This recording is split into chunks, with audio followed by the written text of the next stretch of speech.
Hi friends, guppies வந்து இப்போ breed ஆகிடுச்சு. பார்த்திங்கன்னா எவ்வளோ குட்டி இருக்குது பாருங்கள். குட்டிக்கு வந்து ஹெல்த்தியான ஃபுட் கொடுக்கணும் நம்ம. இது ஃபுல்லாமே இந்த ஃபுல் ஃப்ரிட்ஜு பாக்ஸே வந்து கப்பீஸோட சிக்ஸுக்கு மட்டும்தான். மற்றபடி எந்த ஒரு மாலிஸ் இதெல்லாம் எதுவுமே மிக்ஸ் பண்ணல.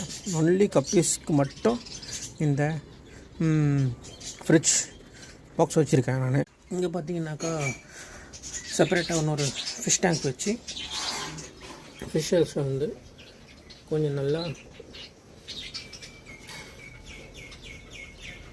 ப்ரீட் சைஸ் ஆகும்போது ஃபிஷ்ஷர்ஸை வந்து நான் எடுத்து வேறு இதில் போட்டுருவேன். இது எல்லாமே வந்து ரெட் டெயில்டு எல்லாமே இருக்குது.